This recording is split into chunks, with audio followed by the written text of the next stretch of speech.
आइए एक्सरसाइज 11.2 करते हैं ना। एक्सरसाइज 11.2 पहली प्रॉब्लम क्या कहती है कि show that the three lines with the direction cosines, तीन लाइन्स के डायरेक्शन कोसाइंस दिए हुए हैं, दैट इज योर 12/13। एक फर्स्ट लाइन का डायरेक्शन कोसाइन है 12/30 माइनस 3/13 4/13, ओके, माइनस का 4 है सॉरी। और दूसरी जो लाइन है उसके जो डायरेक्शन कोसाइंस हैं वो तुम्हारे पास है 4/13, 12/13 and 3/13। This is 4/13, 12/13 and 3/13, clear. And जो थर्ड लाइन है उसके जो डायरेक्शन कोसाइंस हैं वो तुम्हारे पास हैं 3/13, ठीक है, माइनस का 4/13 एंड 12/13, क्लियर। तो you will have to show कि आर म्यूचुअली परपेंडिकुलर। ये तीन लाइंस हैं जिनके डायरेक्शन कोसाइंस तुम्हारे पास गिवन है, ठीक। तो आपको बताना है कि दिस आर, क्वेश्चन लिख देते हैं पूरा ताकि सही रहे, आपको समझ रहे कि क्या है। क्वेश्चन नंबर 1 इसमें क्या बोला है कि show that the three lines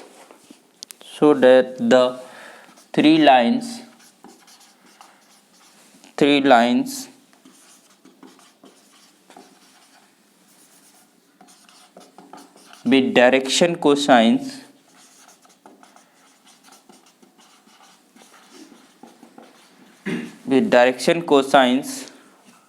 are mutually perpendicular।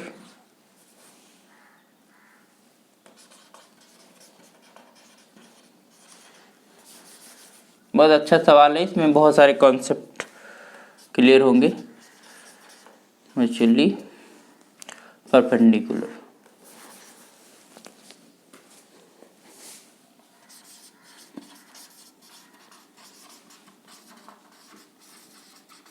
ठीक। तो आइए जरा देखते हैं कैसे करेंगे इसको। तो हमें ये पता है म्यूचुअली परपेंडिकुलर मतलब एक दूसरे के परपेंडिकुलर है ना। तो हमें एक बहुत अच्छा रिजल्ट पता है, फार्मूला पता है कि अगर हमारे पास कोई दो लाइंस हैं, एक हमारे पास एक लाइन ये है और एक लाइन ये है, और स्पेस के अंदर है, जरूरी नहीं प्लेन के अंदर है, स्पेस के अंदर कोई भी लाइंस है, इसकी हमारे पास जो डायरेक्शन कोसाइंस है उसको अगर हमने कहा दिस इज L1 M1 और N1, और इसके हमने कहा क्या L2 M2 और N2।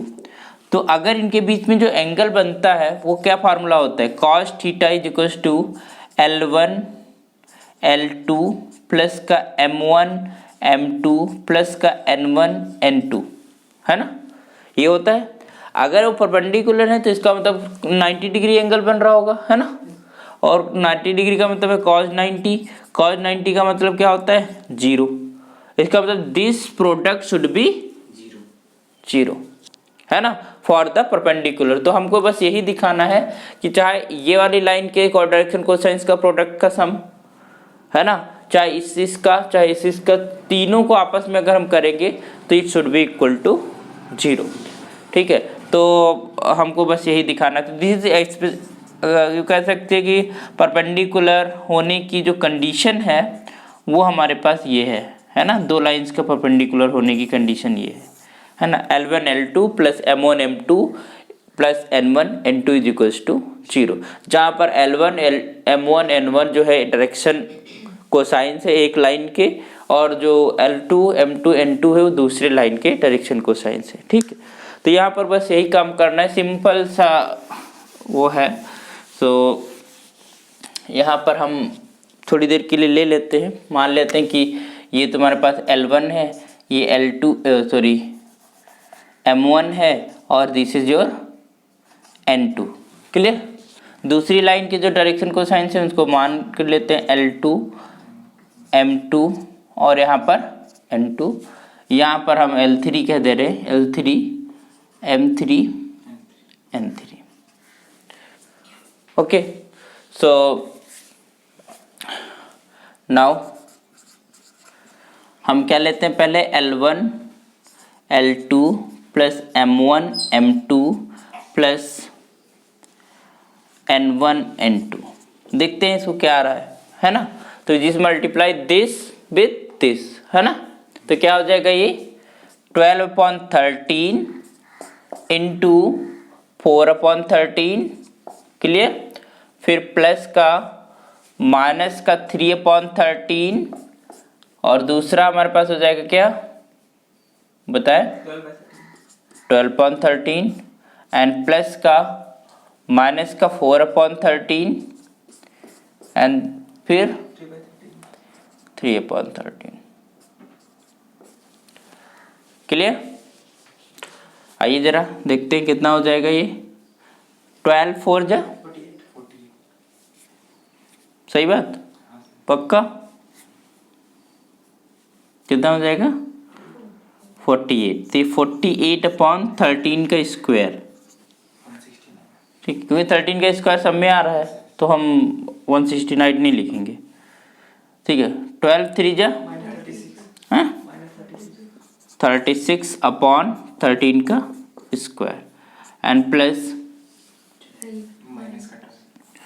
माइनस का 12 4 3 जा 12/13 का स्क्वायर। ओके, अब हम इसमें जो डिनोमिनेटर सेम है सब में, तो we can take LCM whole up square, और यहाँ पर हो जाएगा 48 माइनस का 36 माइनस का 12, क्या आ जाएगा 0/13 का स्क्वायर, इट मीन्स 0, है ना। 36 12 48, 48 माइनस 48 इज 0, ठीक है। तो हमारे पास क्या मिला, तो यहाँ पर लिखे since L1 L2 plus M1 M2 plus N1 N2 is just equal to 0. This implies line, इसको अगर हम कह दें कि ये फर्स्ट लाइन है, ये सेकेंड लाइन है और ये थर्ड लाइन है ना। अच्छा, इसको जब आप प्रॉब्लम आप लोग करेगा तो इसको प्रॉपर तरीके से, है ना। Let this is represent the first line direction cosine, this is second line, this is third line, है ना, ठीक है। और उसके बाद उनको जो है आप एज्यूम कर लो कि L1 is equal to this, M1 is equal to this, N1 equal to this, है ना। हम तो थोड़ा सा शार्ट करा दे रहे हैं, बट जब आप प्रॉब्लम करोगे तो आप सारा मेंशन करोगे, ठीक है। तो यहाँ पर L1 since L1 L2 is equal to 0, this implies line first and second are perpendicular.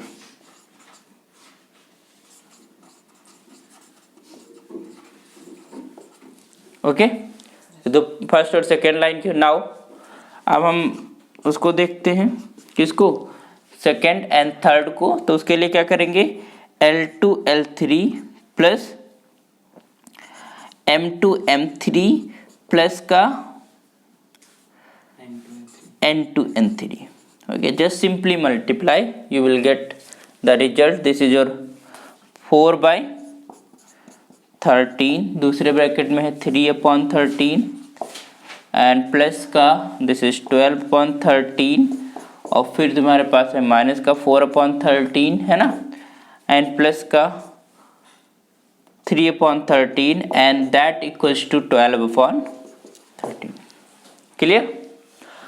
अब इनको सिंप्लीफाई कर लो आप, तो बहुत सिंपल है, दिस इज 12/13 का स्क्वायर और ये माइनस का हो जाएगा 48 इसमें तो, एंड दिस इज प्लस का 36 ये भी 0 आएगा, ठीक है। तो इतना 0 आ जाए तो लिख दो implies line second and third are also perpendicular.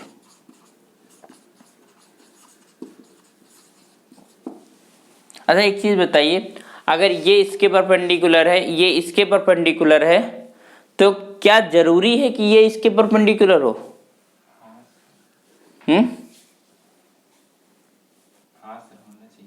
अच्छा, ऐसे तो कोई ज़रूरी नहीं, हमने ये कहा ना, एक जैसे लाइन है यहाँ पर, मान लो सपोज दैट एक हमने कहा एक लाइन है L, एक हमारे पास एक लाइन है L1, ठीक, एक दूसरी लाइन है L2,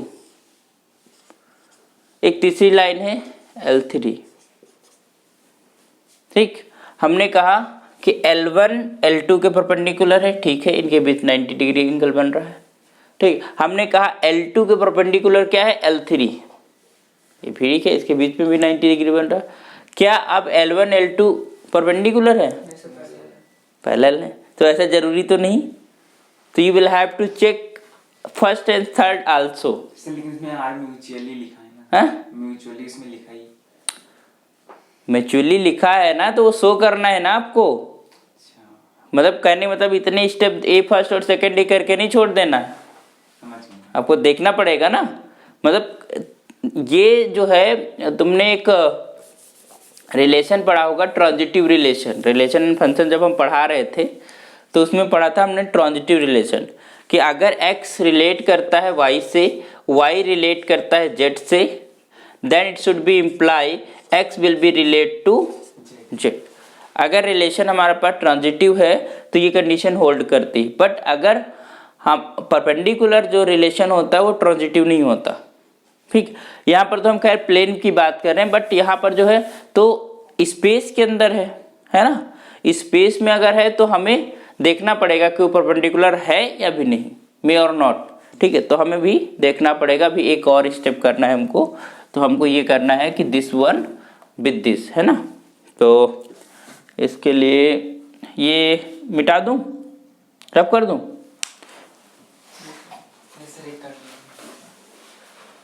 इसमें तो कैलकुलेशन ही तो सिंपली करनी है, हाँ तो कर लोगे, हम आगे एक बता देते हैं,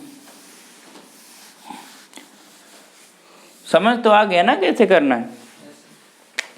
अब यहाँ पर हमें निकालना है this and this, it means L1 L3 plus M1 M3 और प्लस का N1 N3, है ना। रखिए जरा, ये 12/13 का मल्टीप्लाई हो जाएगा 3/13 एंड प्लस का माइनस का 3/13 ब्रैकेट में माइनस का 4/13, समझ रहे ना। और N1 कितना है, प्लस का माइनस का 4/13 and this is your 12/13। Okay, तो ये हो जाएगा सिंपली 36/13 का स्क्वायर, और ये माइनस माइनस हो जाएगा प्लस, दिस इज 12/13 का square and plus minus minus, this is 48/13 का स्क्वायर, एंड 13 का स्क्वायर सेम है, सिंपली आगे आपका क्या 48 माइनस 48 क्या आ जाएगा 0, है ना। तो यहाँ पर भी आप लिखोगे this implies lines first and third also are perpendicular. अब ये परपेंडिकुलर है, ठीक है, तो आप क्या कहोगे, this implies these are perpendicular, this implies तुम्हारे पास first second and third lines are mutually perpendicular. Mutually का मतलब एक दूसरे के साथ, है ना, परपेंडिकुलर। समझ में आ गया, कर ले जाओगे। तो बस सिंपल प्रॉब्लम थी, कोई बहुत विशेष प्रॉब्लम नहीं थी। अच्छा, इसकी 11.1 एक्सरसाइज तो कंप्लीटेड है ना? Yes sir. ओके, नोट कर लीजिए।